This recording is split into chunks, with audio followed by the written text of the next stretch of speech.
పంజాబ్ రైతుల చలో ఢిల్లీ మార్చ్ ఉద్రిక్తంగా మారింది. సంయుక్త కిసాన్ మోర్చా ఆధ్వర్యంలో జరుగుతున్న మార్చ్ ని పోలీసులు ఎక్కడికక్కడ అడ్డుకుంటున్నారు.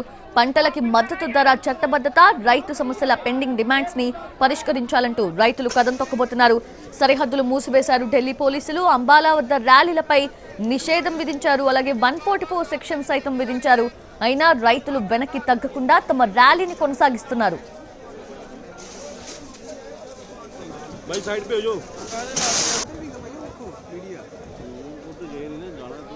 శంభు సరిహద్దు NH44 వద్ద హర్యానా, పంజాబ్ పోలీసులు అదనపు బలగాలను మోహరించారు. శంభు బోర్డర్ దగ్గర కాంక్రీట్ దిమ్మలు, ఇనుప బ్యారికేడ్స్ ఏర్పాటు చేశారు.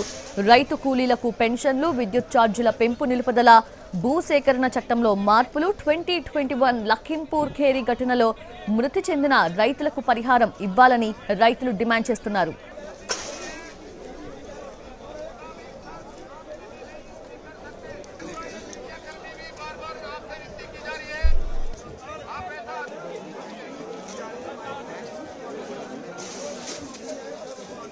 भाई साइड पे हो जो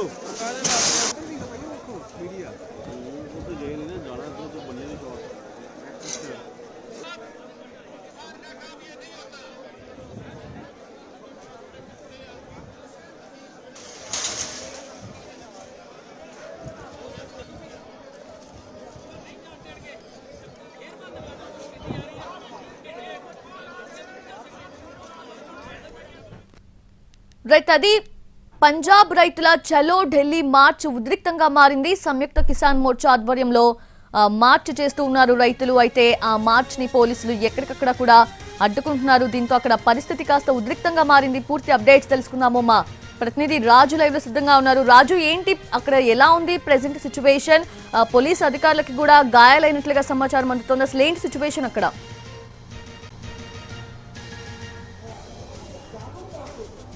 ప్రస్తుతం పార్లమెంట్ సమావేశాలు జరుగుతున్నాయి. ఈ సమావేశాల్లో ఖచ్చితంగా తమ డిమాండ్స్ ఏవైతే ఉన్నాయో వాటిని పరిష్కరించాలంటూ పంజాబ్ రైతులు మరోసారి ఆందోళన బాట పట్టారు.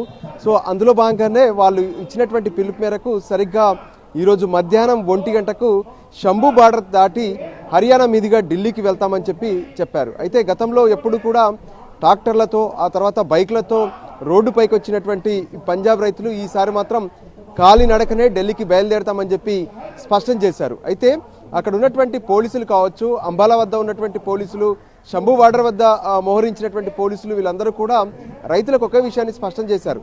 ఇప్పటికే కేంద్ర ప్రభుత్వం మీతో చర్చలు జరిపేందుకు సిద్ధంగా ఉంది. సో ఖచ్చితంగా ఈ ఆందోళన విరమించి చర్చలకు వెళ్ళాలని కోరడం జరిగింది. అయినప్పటికీ కూడా రైతులు ఏమాత్రం వెనక్కి తగ్గలేదు. బార్డర్ను దాటుతామంటూ మొదట వేసినటువంటి బారికేడ్స్ను క్రాస్ చేసుకొని ముందుకు సాగుతున్నటువంటి పరిస్థితి కనిపించింది. ఈ నేపథ్యంలోనే పోలీసులపై కూడా దాడి జరిగింది. దాదాపు 3-4 పోలీసులు ఇప్పటికే గాయపడ్డట్టుగా తెలుస్తుంది. ఇక మరోపక్క ఏదైతే అంటే గత ఫిబ్రవరి వరకు కూడా రైతుల ఆందోళన కొనసాగింది. ఉధృతంగా సాగినటువంటి పరిస్థితి కనిపించింది. ఆ సమయంలో పలువురు రైతులు ప్రాణాలు కోల్పోతే మరికొంతమంది పోలీసులు కూడా గాయాల పాలయ్యారు. అయితే ఇప్పుడు కూడా పరిస్థితి మరోసారి ఉద్రిక్తంగా మారే పరిస్థితులు అయితే స్పష్టంగా కనిపిస్తున్నాయి. ఎందుకంటే తమ డిమాండ్స్ ఏవైతే ఉన్నాయో ప్రధానంగా అయితే పంటకు మద్దతు ధర అనేది ఏదైతే చెప్తున్నారో దానికి పార్లమెంట్లో ఒక చట్టం తీసుకొచ్చి చట్టబద్ధత కల్పించాలంటున్నారు. అంతేకాదు రైతు సమస్యలన్నిటి విషయంలో పరిష్కారం చేయాలంటూ పదే డిమాండ్ చేస్తున్నటువంటి పరిస్థితి ఉంది. ఈ నేపథ్యంలోనే ఈరోజు మరోసారి పార్లమెంటు ముట్టడికి పిలుపునిచ్చారు. దాంట్లో భాగంగానే అటు అంటే పార్లమెంట్ అనేది వాస్తవానికి 200 కిలోమీటర్ల దూరంలో ఇప్పుడు రైతులకు ఉందని చెప్పుకోవచ్చు. ఎందుకంటే శంభు బార్డర్ అనేది అటు పంజాబ్, మరోపక్క హర్యానా, ఈ 2 రాష్ట్రాలకు మధ్యగా ఉంటుంది. సో అక్కడ వాళ్ళు శంభు బార్డర్ దాటి అంబాలా మీదుగా హర్యానాలోకి వచ్చి ఆ తర్వాత పార్లమెంటుకు చేరుకోవాల్సి ఉంటుంది. అయితే ఇప్పుడు రైతులు వచ్చేటటువంటి మార్గాలను మొత్తం కూడా పూర్తి స్థాయిలో పోలీసులు ఎక్కడికక్కడ కట్టుదిట్టం చేశారు. ప్రత్యేకంగా శంభు బార్డర్ వద్ద మాత్రం పరిస్థితి చూస్తే మొదట ఏదైతే ఇక్కడ ఉన్నటువంటి బారికేడ్స్ పెట్టారో ఆ తర్వాత ఇనుప కంచె వేశారు, ఆ తర్వాత సిమెంట్ గోడలు కూడా కట్టేశారు. ఎందుకంటే రైతులు ఎట్టి పరిస్థితిలో కూడా ఢిల్లీకి చేరుకోవడానికి వీల్లేదని స్పష్టం చేశారు. సో ఈ నేపథ్యంలోనే రైతుల ఆందోళన అనేది ఉధృతంగా మారుతుంది. ఎందుకంటే పోలీసులు అడ్డుకోవడంతో వాళ్ళపై కొంత రైతులు దాడి చేయడం, ఒకవైపు అక్కడ జరుగుతున్నటువంటి ప్రతిదీ కూడా ఎక్కడికక్కడ ఏదైతే పకడ్బందీగా పోలీసులు అయితే వాళ్ళను ఆపేందుకు నిలువరించేందుకైతే పూర్తి స్థాయి ప్రయత్నాలు చేస్తున్నారు. అయినప్పటికీ కూడా మేము వెనక్కి తగ్గం, ముందుకే సాగుతాం, మా సమస్యలన్నీ ఖచ్చితంగా పరిష్కరించాలని చెప్పి రైతులు మాత్రం డిమాండ్ చేస్తున్నటువంటి పరిస్థితి కనిపిస్తుంది. సౌజన్య. ఎస్ రాజు, అయితే మరి పోలీసులు అలాగే రైతుల మధ్య ఘర్షణ వాతావరణం చోటు చేసుకుంది. ఇప్పటికే పోలీసులకు కూడా గాయాలైనట్లు తెలుస్తోంది. మరి ఏమన్నా ప్రభుత్వం రెస్పాండ్ అయ్యే అవకాశం ఉందా? ఎక్కడికక్కడ వారి డిమాండ్స్ ని పరిష్కరించే అవకాశం ఏమైనా ఉందా?